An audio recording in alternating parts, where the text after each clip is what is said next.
आज bill of exchange lesson में बच्चे आज मैं आपका टॉपिक करा रही हूँ विनिमय विपत्र का पहचान करना। कहने का मतलब कि आपको किसी ने विनिमय विपत्र दिया और वो आपने पेमेंट कैश ना करा के या भुना के आपने यूज़ ना करके किसी तीसरे पक्ष को दे दिया, तो विनिमय विपत्र का लेखक अपने किसी लेनदार के नाम से इसे बेचान कर सकता है। बेचान का स्वीकृता के ऊपर कोई प्रभाव नहीं पड़ता है। तो कहने का मतलब यदि आपने किसी को बेचान किया है तो जो ड्रॉई है यानी स्वीकृता उसके ऊपर कोई प्रभाव नहीं पड़ेगा, अतएव उसकी किताबों में कोई लेखा एक्स्ट्रा नहीं होता है। किंतु जिस व्यक्ति के पक्ष में विनिमय विपत्र का बेचान किया जाता है उसकी पुस्तकों में आवश्यक लेखा किया जाता है। उसके लिए BR होता है क्योंकि उसको BR ही मिल रहा है, यानी बिल्स आपका विनिमय विपत्र प्राप्य बिल ही मिल रहा है, तो वो उसके लिए प्राप्य बिल ही होगा। तो यहाँ हम लेखक की किताबें खोलेंगे, स्वीकृता की किताबें खोलेंगे और एक बेचान प्राप्तकर्ता की किताबों में लेखा यानी तीसरी किताबें उस व्यक्ति की होंगी। तो यहाँ पे क्या आपने लेखक की किताबों में क्या होगा, एंडोर्जी जिसको वो दे रहा है, जिसको बेचान कर रहा है उसका नाम आएगा, डेबिट टू BR। और जो बेचान प्राप्त करता है उसकी किताबों में क्या होगा, उसने BR रिसीव करा है और टू आपका एंडोजर यानी बेचान करता जो उसको बिल दे रहा है। तो जो आपका स्वीकृता है उसकी किताबों में यानी आहार्य या स्वीकृता ड्रॉय की किताबों में इसका कोई फ़र्क नहीं पड़ता है। तो अब हम एक क्वेश्चन करते हैं, उससे आपको ये बेचानकर्ता की एंट्री और क्लियर हो जाएंगी। हेडिंग है हमारा बिल के बेचान संबंधी प्रश्न। 1 जनवरी 2019 को राकेश ने मुकेश पर 1000 रुपये का 3 महीने का एक बिल लिखा जिसे तुरंत स्वीकार कर लिया गया। 4 जनवरी 2019 को राकेश ने वह बिल महेश को अपने ऋण भुगतान में बेचान कर दिया। अवधि पर मुकेश ने बिल का भुगतान कर दिया। तीनों पक्षकारों में खातों में जर्नल की प्रविष्टियां कीजिए। तो अब हम यहाँ राकेश, मुकेश और महेश 3 की किताबें खोलेंगे। तो सबसे पहले तो हम लेखक की ही खोलेंगे जिसने बिल लिखा है। तो सबसे पहले हम ईयर डाल देंगे आपका, ये आपका डेट, पर्टिकुलर आपका LF और ये अमाउंट आपका डेबिट और ये अमाउंट आपका क्रेडिट। तो ईयर है हमारा 2019 जनवरी की 1 तारीख। इसने बिल लिखा और बिल स्वीकार होकर इसके पास आ गया। ठीक है, तो यहाँ हो जाएगा BR अकाउंट डेबिट। और किसने स्वीकृति दी है इसको, मुकेश ने, to Mukesh being bill acceptation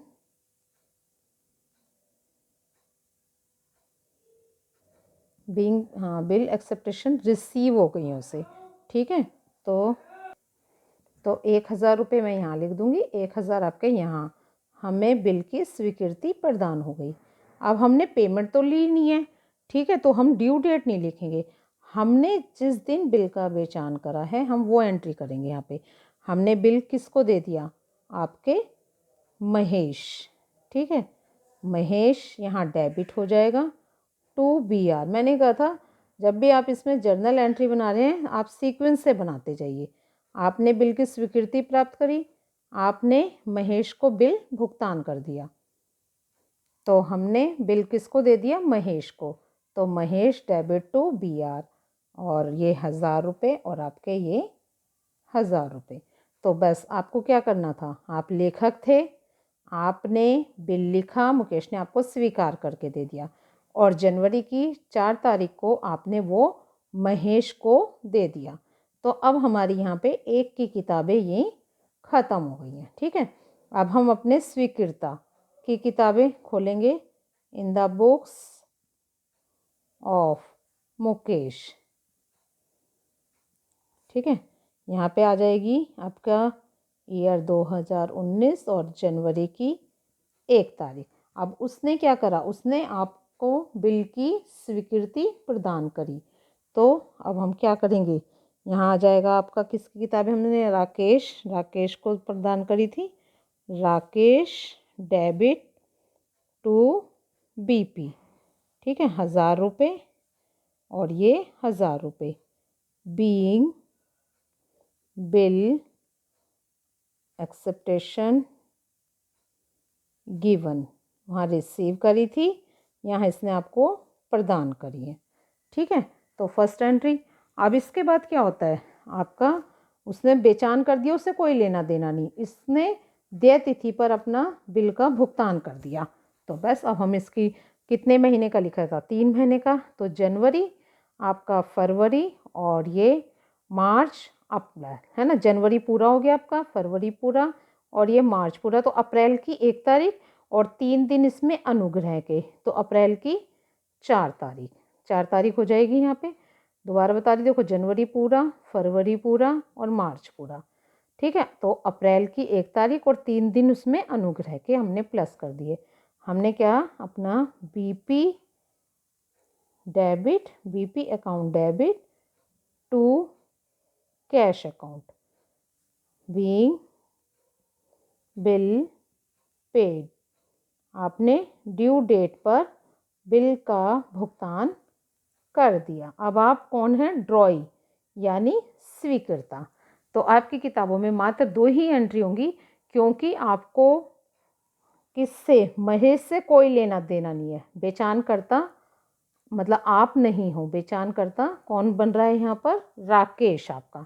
अब हम किताबें, ये हमारे 2 पक्ष की किताबें खुल गई हैं, ये यहाँ पे एंट्री ख़त्म है हमारी। अब हम किसकी खोलेंगे, इन द बुक्स ऑफ, किसको बिल दिया था हमने, Mahesh, in the books of Mahesh.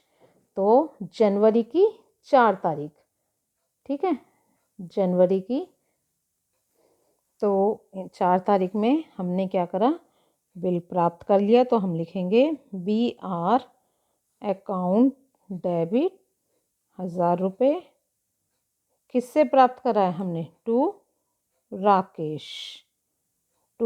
Rakesh और ये 1000 रुपये, ठीक है। इसके बाद बीइंग बिल रिसीव, ठीक है, ये एंट्री यहाँ ख़त्म आपकी। अब जो ड्यू डेट है वो ड्यू डेट अप्रैल 4 की है। अब आप यहाँ पे ये नहीं देखेंगे कि इसमें अनुग्रह के 3 दिन जोड़ोगे और या 3, वो उससे यहाँ कोई मतलब नहीं। यहाँ आपने उसको जो बिल दिया जनवरी की 4 तारीख को दिया, तो पेमेंट भी इसको अपने इसी ड्यू डेट पे मिलेगी।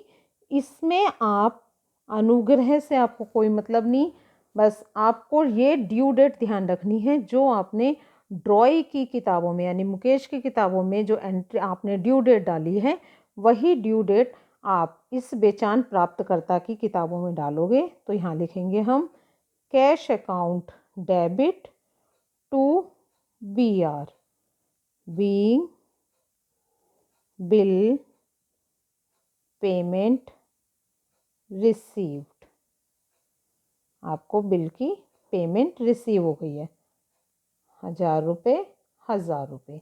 तो ठीक है बच्चे, यहाँ आपको ये ध्यान रखना है, यहाँ 3 किताबें खुलती हैं आपके ड्रॉयर की यानी जिसने बिल लिखा, स्वीकृता की जिसने बिल की स्वीकृति प्रदान करी, और जिस बेचान प्राप्त करता जिसने कि बेचान के द्वारा बिल प्राप्त करा। तो ये आपका एक क्वेश्चन में 3 की किताबें यहाँ पे बेचान प्राप्तकर्ता के साथ मिलकर 3 की किताबें कंप्लीट हो गई हैं। अब अगला हेडिंग जो हमारा है, अब हमने अभी बेचान वाला सीखा था, अब हम सीखेंगे विनिमय विपत्र को बैंक में संग्रह के भेजने संबंधी। इसके थ्योरी मैं आपको पहले करा चुकी हूँ। अब हम सीधा जिसका न्यूमेरिकल करेंगे। यहाँ 1 जनवरी 2019 को A ने B पर 3 माह की अवधि का एक बिल लिखा। जो स्वीकृत होकर उसके पास वापस आ गया। इसके बाद 4 जनवरी को ए ने वह बिल बैंक के पास संग्रह के लिए भेज दिया और भुगतान की तिथि पर वो भुगतान हो गया और बैंक ने ए को सूचना दे दी। तो इसमें हमारे पास 2 ही पक्ष हैं, एक आपका ड्रॉयर और एक ड्रॉई। तो सबसे पहले हम ए की किताबें खोलेंगे। तो ए ने सबसे पहले क्या काम करा, बिल लिखा और वो स्वीकृति प्राप्त करी। तो B R account debit to, किससे स्वीकृति मिली है उसे, बी से। तो बीइंग बिल एक्सेप्टेशन रिसीव। ठीक है, कितने रुपए का बिल हो गया ये इसका, 1000 रुपये का, 1000 रुपये और ये 1000 रुपये। तो ये फर्स्ट एंट्री हमारी अब कंप्लीट। अब जनवरी की 4 तारीख को कहाँ भेजा है उसने, उसे बैंक में। तो हम यहाँ लिखेंगे bank for collection of bills account debit. यहाँ आप खाली बैंक को डेबिट नहीं करोगे, पूरी लाइन लिखोगे bank for collection of bills account debit 1000 रुपये। तो हमने क्या भेजा है बैंक में, बी आर, अपना बी आर 1000, और यहाँ नरेशन लिख देंगे। यही वाली लाइन पूरी आ जाएगी, है ना। Being bill paid for collection, हमने कलेक्शन के लिए बैंक में भेज दिया। अब ड्यू डेट, अब यहाँ 4 से कोई मतलब नहीं है, आप यहाँ से ड्यू डेट आप लगाएंगे तो आपकी बन जाएगी अप्रैल की 4 तारीख। ठीक है, पेमेंट तो वो ड्यू डेट पे ही चुकाएगा, ये तो हमने कलेक्शन के लिए भेज दिया था। तो यहाँ एंट्री हो जाएगी, हमारा बैंक डेबिट होगा, क्योंकि अब यहाँ पैसे कहाँ जमा हो रहे हैं, डायरेक्ट बैंक में, क्योंकि बैंक ने हमें जानकारी दी कि आपका बिल कलेक्शन, जो आपने बिल भेजा था वो कलेक्शन हो गया है। तो टू, इसी को हम अब यहाँ पे डेबिट किया था, अब क्रेडिट कर देंगे। Bank for collection of bills account 1000 रुपये और ये 1000 रुपये। बीइंग बिल कलेक्टेड, ठीक है, पेमेंट उसकी आ गई है। तो ये हमारी ड्रॉयर की किताबें यहाँ पे ख़त्म। तो इसमें हमने क्या क्या करा, देखो बिल लिखा, स्वीकार होकर आ गया। इसके बाद बैंक में हमने कलेक्शन के लिए भेज दिया और लास्ट में ड्यू डेट पर हमारी पेमेंट हो गई। अब जो आपका ड्रॉयर है उसकी किताब में जो सिंपल 2 एंट्री होती है वही होंगी केवल। उसने बिल की स्वीकृति प्रदान करी है आपको, ठीक है, और लास्ट में पेमेंट कर दी है। तो जनवरी की 1 ए टू बीपी अकाउंट डेबिट, तो 1000 रुपये हम यहाँ लिखेंगे और 1000 रुपये हम यहाँ लिखेंगे। बीइंग बिल एक्सेप्टेशन गिवन, और ड्यू डेट पर उसने पेमेंट कर दी, क्योंकि उसको यहाँ पे कोई मतलब नहीं है कि उसने बिल कहाँ दिया, क्या पेमेंट करी। आप तो वो तो अपनी ड्यू डेट पर पेमेंट कर देगा। तो BP account debit to bank account या कैश अकाउंट, कुछ भी आप लिख सकते हैं, इसमें यहाँ पे कुछ नहीं है आपका, ठीक है। लास्ट में बीइंग बिल पेड। तो ये हमारा टॉपिक यहाँ पे ये ख़त्म है, जो हमने कलेक्शन के लिए भेजा। तो आपके ये चारों टॉपिक कंप्लीट हो गए हैं बच्चे। हमने क्या किया, देय तिथि तक बिल रखना, डिस्काउंट पर भुनाना, बेचान करना और बिल को संग्रह करना।